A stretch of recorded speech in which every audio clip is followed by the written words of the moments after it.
Hello and welcome to a new video for the channel, and this is a bit of a new one, a bit of a tester video. I had a couple of comments where they wanted to see me do prepping and priming and sort of a video on how I do it. So I thought I'd give it a little test. Yeah, so we're doing a BMW i4 with some couple of dents, so as you can see on the door in the quarter panel. So this is just from the panel beater that we get it from. He just sends it through repaired, and we get it all prepped and start the priming process. So here I've just done. So this is a soft pad, so I'm skipping. So that's a 500 disc foam sort of pad sort of thing. And with the DA, it was just a 500 over as well. If you make sure when you do get something ready for primer, make sure you give enough space. As you can see, where I've probably done like 2 or 3 inches either side, just because where the panel beater does rub down the filler, they do rub down past that filler, so there is scratches around there. You can sort of DA with the 500 to take some of them out, but I don't like to get too close to the filler work, 'cause you don't want to ruin the filler. So I tend to just go a little bit further, so I know that I can prime over the scratches, the fine scratches. This is just a solvent degreaser, so this is quite an important part. Especially if you've got bare metal, which our panel beater does. So there is bare metal. This will just get rid of like grease or anything that might have been sort of laid on top of the on the metal. Because if we prime over it, then that will seal that in, and that could cause rust from your hand, like the grease from your hands. That would in time cause rust from underneath. So you want it to be perfectly clean, no contaminants. And yeah, so now we're just masking. There's just 2-inch tape and 1-inch tape. That's all you need. That's 3M tape that we got. Any tapes, most tapes sort of for priming aren't too bad. You can sort of, any sort of shop that will do, you can probably get away with using. So now I'm just showing you a soft edge or roll edge, what some people call different words. So this is where you fold the very end of the tape on 1 inch, and see how, so when you put that on the edge, it'll give you like a soft edge. It won't give you a hard edge. Hence the word soft edge. We do this especially when you come to painting. This is more for in the door shut, so you're getting a gradual fade of a line in, so it doesn't just have a hard edge when you finish like lacquering or priming or whatever you're doing colour. So it just gives you the faded sort of edge, which will just blend in nice. But we'll come to that a bit later. So now I'm just doing hard edge on that shut, because I don't want any primer to go inside the shut past the edge, because then otherwise I will have to rub that down.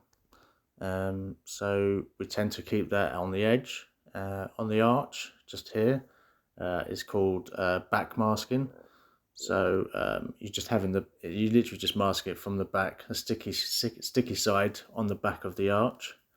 And then this is what I tend to do. I tend to put another one just over the top. There's nothing worse when you're trying to sheet a car and it sticks to the bloody tape. So that sort of eradicates that. And when you come to cut it, you can just stick it to underneath. But we'll show you that. We'll go to that next bit. Again, on the inside of the door, you want to go to the very edge of the door, hard edge again. So I normally do two sets of 2-inch tape, which is normally okay. You can do like small paper, black brown paper.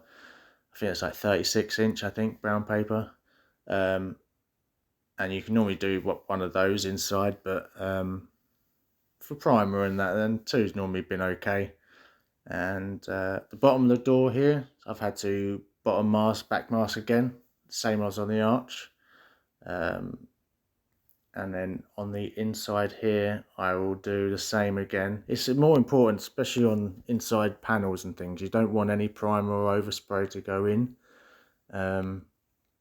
So it is ideal that you do get your edges and where you're masking right.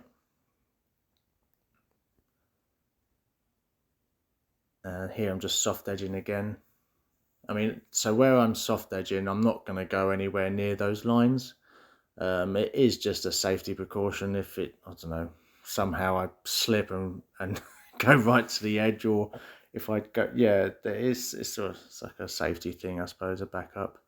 The worst case that you do not want to do it fully to the edge, because what you'll do is you'll build like a real high edge, I suppose. So it'd be like a bridge.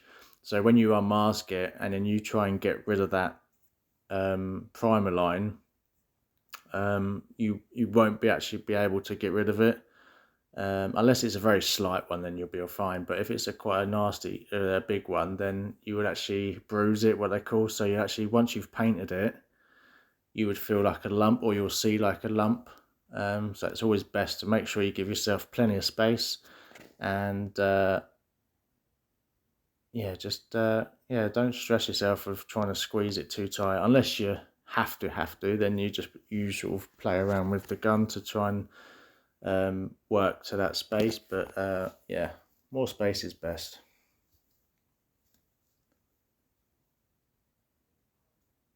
So I probably should have speeded this up a little bit more.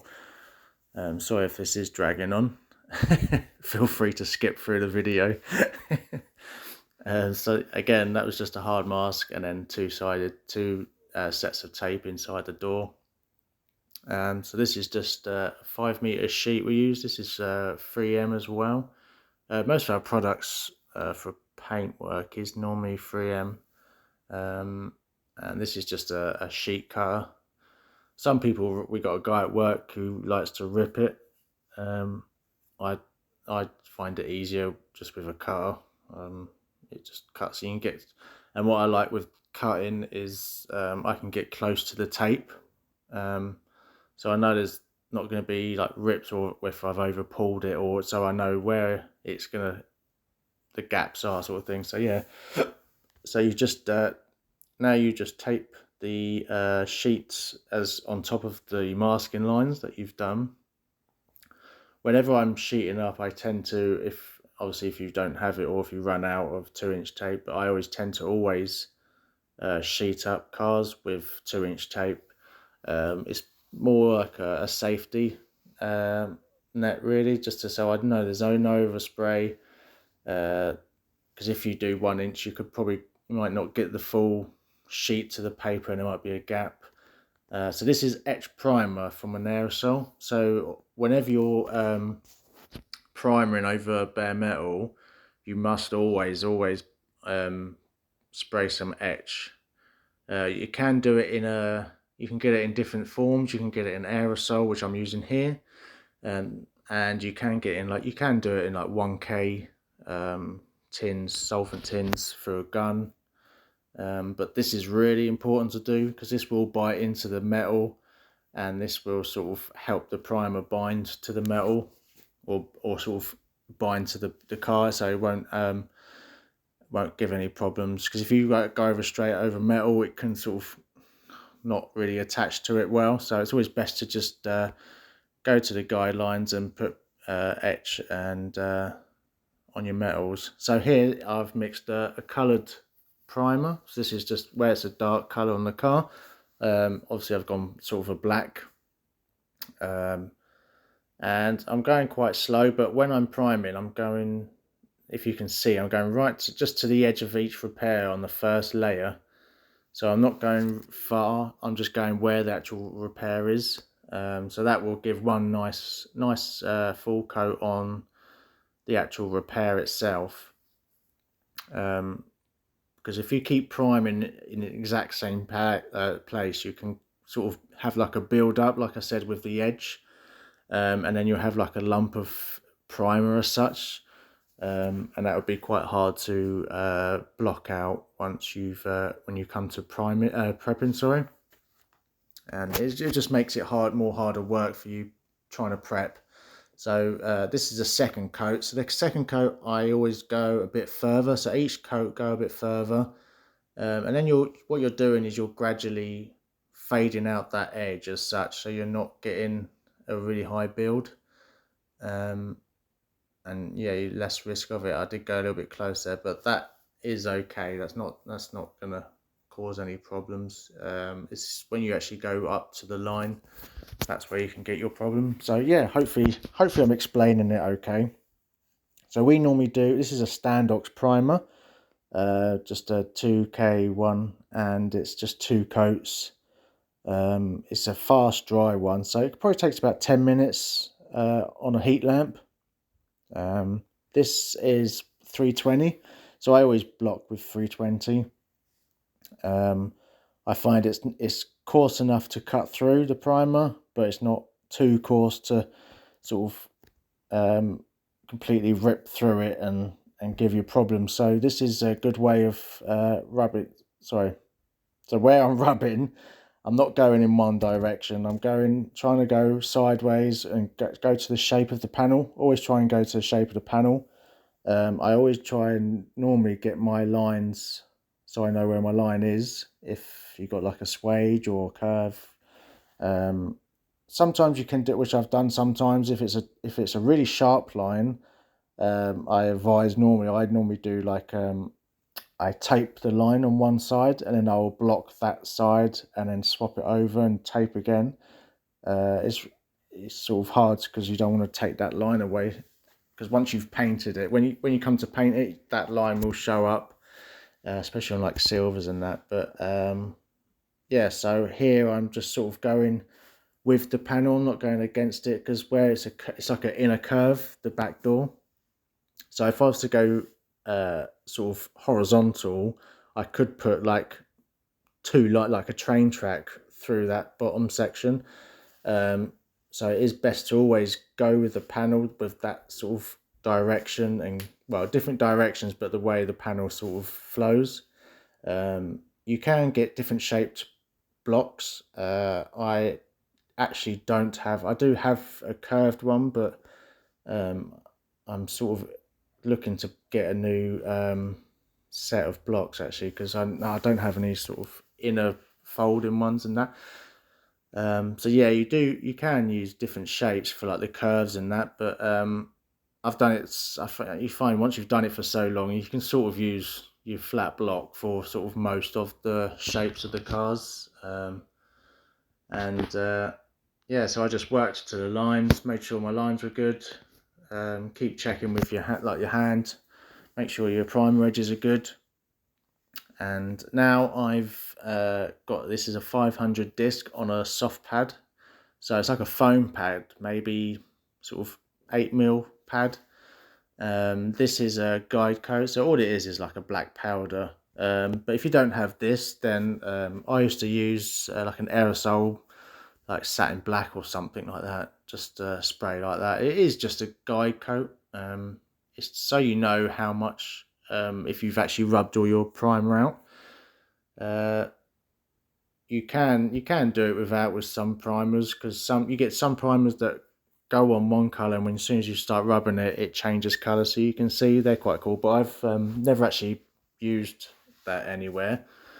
So I've always just used either the powder, and yeah, that seems to work for me. And so with the 500 disc, this is where you want to get your 320 scratches out. So you want to take your time. The soft pad is more so you don't dig in anywhere with the DA. It is literally just a little like a barrier between you and the DA and the panel. So it's just massaging those scratches out, and you just want to make sure you get all the edges, because it is easily missed. Make sure you check your guide coat and just keep checking. If you're not unsure, then maybe just like blow it off and then get like a light. That's what I sometimes do. I think I do this in the video. You'll see where like for like pinholes, because pinholes are very hard to see until you come to paint it, and you paint it, you lacquer it, and you think, fuck, there's pinholes in it. So that's, yeah, if you're not sure, then just go over with a light and check over it, and you should see with the guide coat, that's what the guide coat is for. you'll see like the fine scratch, so you can see where you need to go a little bit more. So that was the 500. So now what I'll be doing, and noticed how so whenever I start a job, so sorry, this is 1,000. This is like a soft padded 1,000 disc. So this is where I will go everywhere where I'm blending now. So the lacquer will be fine over this. In some places I have used 800, but sometimes they recommend 800 a bit too coarse for like silvers and things. Blacks and dark colors you'll be fine. Silvers is probably a little bit of a risk. I did used to do it because at the body shop I was at, that's all we had really. But here we use 1,000s, which is so much better. And these are awesome. I can't remember what they were called. I think they might be 3M actually. I think they were 3M ones. But they're awesome. They last so long, and they just cut through really well.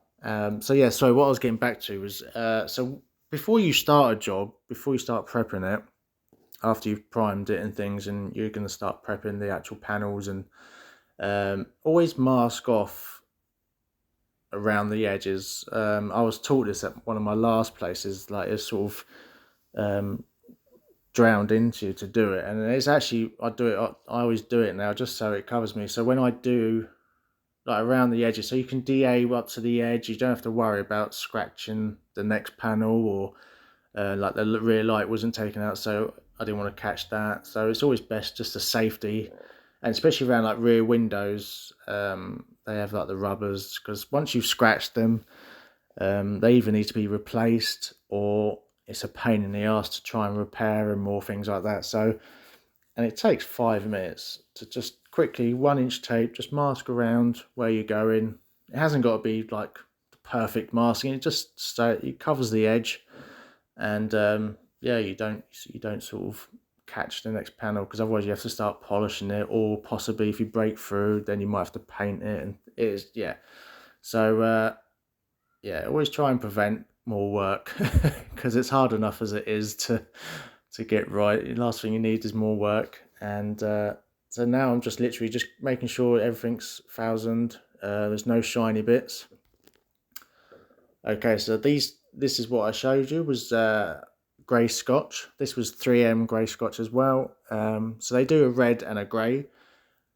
Red, the only time I ever use red is on new panels, and for priming. You can use red Scotch for when I use the soft pads in my hand, the 500. You can also use a red Scotch. It's pretty much, but it's really coarse. I don't tend to scotch red Scotch, even on dark colours. People say you can get away with using red, but I tend not to, because sometimes it could leave like a milky edge, like scratches. So the other one was a grey. So the grey you tend to use for prepping really. So you go around all your edges, everywhere that you see a shiny bit. You don't want any shiny bits. You've got to make sure all the little niggly bits, and that's where your grey Scotch will come into it. And especially for silvers, yeah. So keep your red Scotch. I tend to keep it for priming and new panels. New panels, because we wet and wet new panels anyway, so it doesn't really matter what you use on them. Here's what I was saying about the torch. So if you just get a torch and just shine it upwards along the primer and panel, actually shows you the actual surface. So you'll see any little pinhole that you'll see, that you can just put a bit of stopper in. And so stopper is sort of like a 1K sort of air dry filler. It's not for dents or things like that. It is just for like pinholes and really small minor scratches. Anything bigger than sort of small, like if you're going to like deep scratches, you're probably best to just take them out. But like any like bigger, then to put like a bit of dolphin glaze or like filler, it's like a thin filler. Here all I'm doing is, so this is called wet flatting. This is quite old school. I did this when I first started, sort of, God, maybe 20 years ago. And I find it's the best way to sort of clean the car, really clean the panel. So all you do is just tap water, just plain water out the tap, and you just use the grey scotch that you went round all your edges. Just use the same grey scotch. So sorry, this is it's going too quick for me. I'm rambling on. That was 1,000. So I tend to, for the filler, I tend to wet block where I've gone. It just cuts in a bit more. Can probably get it a bit straighter, and yeah, I do like to wet flat. But you can go to maybe sort of 800, maybe the dark color. You could probably push to 6, but I'd probably go down to 800 if you wanted to, just paper. But yeah, with the grey scotch, it's just with the grey scotch you was going around the edges with. Just go over the whole panel, give it a good scotch. I find it seems to cut in better than dry scotching. I used to hate it when I first started. I used to have to dry scotch panels, and that was before 800 discs and thousands discs. So yeah, that was one of my hating. I used to hate grey scotching. So in the end, I used to just get a bucket and grey scotch because I find it cuts in and it takes all like the tar and crap and mud. So if you've got any like mud and things, it's perfect to wet scotch because it'll just wipe it straight off. So here it's all been blown off. Make sure when you're blowing off, make sure you get everywhere, everywhere you go.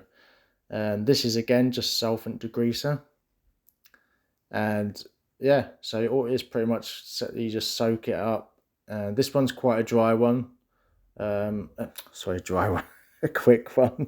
You can get different ones. You can get really slow ones, which are quite cool, especially for summertime. But the quicker ones for winter is better, really, because otherwise you're rubbing the panel for bloody 5 minutes trying to get it to dry. So yeah, this one's quite quick. It was a bit shit in the summer, but we did change it. But yeah, so all you want to do is make sure that panel has got nothing on it. No dirt, no tar. Yeah, you want to make sure this is perfect for masking and ready. You will be doing, well, I always do it when in the booth before painting anyway, but this is it's just a double sort of cleaning process, which I like to do. And it makes it nicer because you come to mask it up, you're not getting dust in your tape and your door shuts and things. They're all nice and clean. So because at the end of the day, you're aiming to get the perfect finish. It might not come out perfect, but you got to aim to every section and at each stage. You got to try and make it as best you can. So now that's all degreased, and I think hopefully it should come onto masking. And all I do with the masking is just 1 inch and 2 inch again. When coming to masking, I was always told to, whenever you're masking up a car, always start from the back, because if you start from the front, so from the front door, if I was to the front door, then trying to mask up the back door, you'll rip it doesn't flow. You'll start ripping bits and they start catching onto the other bit. So if you try and like a rule of thumb, go from back to front, and then when you unmask a car in the oven, go from front to back, and then it just flows. So yeah, so with the light, all you got to do is, sorry if the camera's a bit, I'm sort of testing on this one, see how it goes and see how you guys sort of like it. I'm quite limited because I'm sort of in a corner, and to try and get what I'm doing to show is quite difficult. So apologies if it's not the best one, but all I'm doing around the light, I'm just tucking it in. All you want to do is just get it as close to the edge, but not touching the panel that you're painting. If you can't get it, if it's really tight, then I'd come back a little bit. But normally bumpers and that you normally unclip. This one wasn't actually, but this one. So here on this inside bit, I brought it around just so I can show you. So this one would be like a soft mask. So when you're coming to paint, you want the lacquer to just sit in, but faded in, and just lip just on that edge. So when you're soft masking, you want the soft edge bit just sitting above the edge. So when you come to lacquer, the lacquer will just nip back onto that edge and curve round the edge. So you want to try and get the roll edge quite thin, but not too thin, so it doesn't work. But yeah, it's an art. It took me. When you first start to do it, you think, how the hell am I going to do this? It goes all over. But it's just practice. I remember when I first started, someone just said, just take a roll of 1 inch home with you and just practice. So that's what I did. I just practiced, and now it's sort of second nature. You can get there is like a tool where you put the tape on and it does it for you. But yeah, no one's ever bought it for me so I've never got to try it. But I've seen someone with it, and it was quite good, I suppose. But I don't know, when you're in like a fast pace sort of, you just want it on, like you just want to go, and you don't want to have to go and get your soft edge mop and edge and things. But so here, I've skipped, and so where I soft masked, I now put the 2 inch tape that was on inside, and then close the tailgate, and then you just want to pull that over. If I'm explaining this right, hopefully I am. So where I've touched the 2 inch tape, you want to pull it over so it seals. It brings it over, but you can still see the soft edge, if that makes sense. Hopefully I do a little close-up of it. I think I did. It's quite hard. Maybe I need to do a separate video of just soft masking. That might be helpful. This video I just wanted to do, it's a little tester. It's a starting place that we'll get it better. And yeah, hopefully this helps. It's hard because you're trying to do the job. You want like deadlines and things. So I will try and do more in-depth ones. But as you can sort of see, yeah, that weren't great, was it? We're learning. We'll get there. So in the inside of the doors, I always tend to hard mask on the seam. So where it's all sealed inside the doors, I tend to go in. So it's maybe about 2 mils in. So when the lacquer goes in, it won't sit on an edge. It'll just flow in up to the sealer. I tend to do similar to what the primer was. I just go to sort of 2-inch tapes, and so here I'm just soft masking for the door shut. So if you can see my left hand, where you with the tape, you can, when you do it, you can turn it to make it bigger and smaller. Obviously you don't want it too big, and you obviously don't want it too small, so it's just getting that happy medium. But you want to put that on just inside the door shut.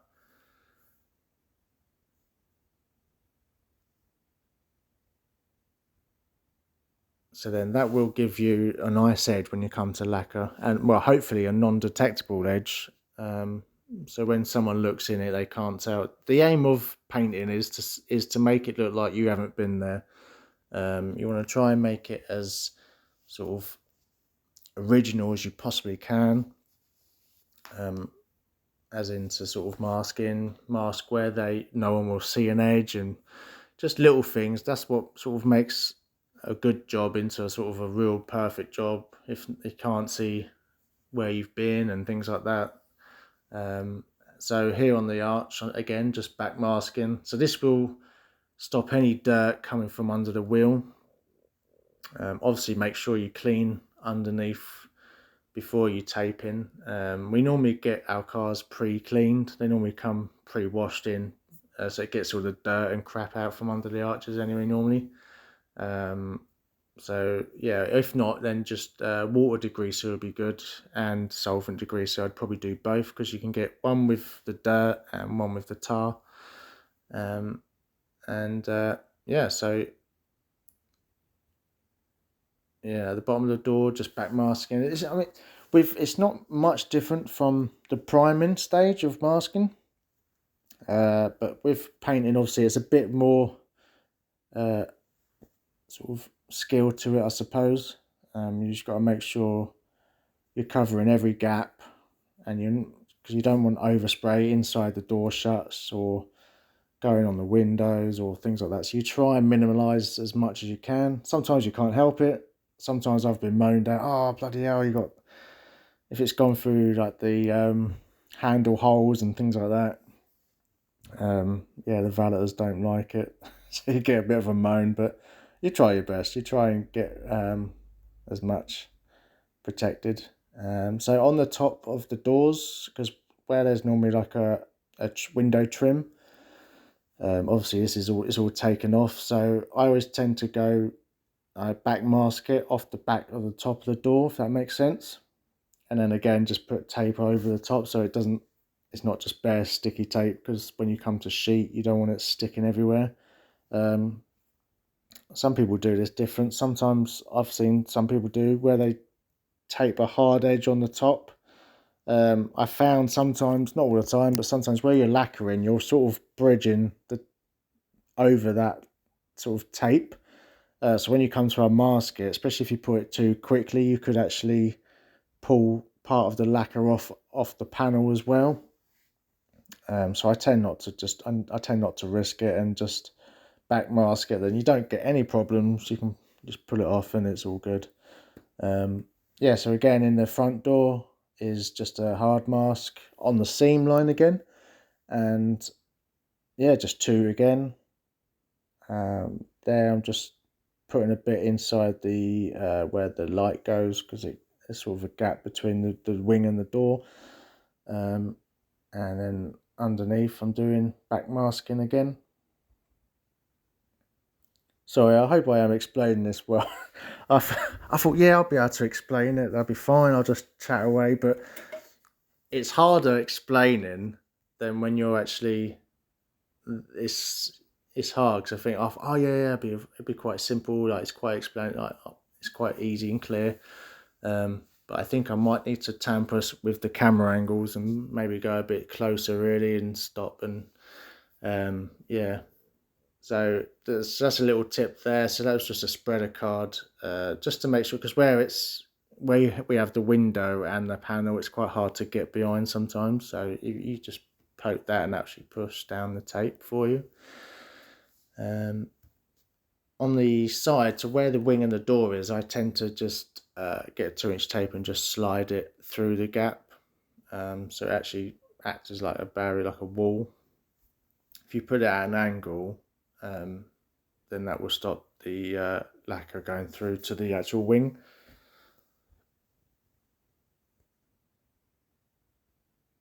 So we've got maybe like a minute and a half. I hope this has helped.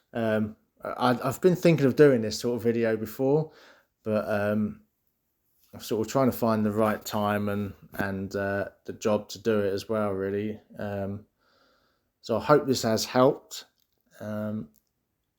I hope I've made it sort of understandable and clear. Please put questions, comments in, questions. If I've explained it wrong, if I said something wrong, please correct me. If you do something better, let me know. It's always good to learn. Yeah, hopefully this has helped. I will try and do some more videos of this. But yeah, hopefully you enjoyed it. And I'll probably do a little video on how it was painted, because I've got a video for it painted, so I'll maybe do that for next week. But yeah, if you got this far in the video, thank you very much, and I hope you enjoyed it. If you could please subscribe, like, again, comments. I'd love to hear some comments on this one. I'm looking forward to the comments on this one. Thank you very much. Bye bye.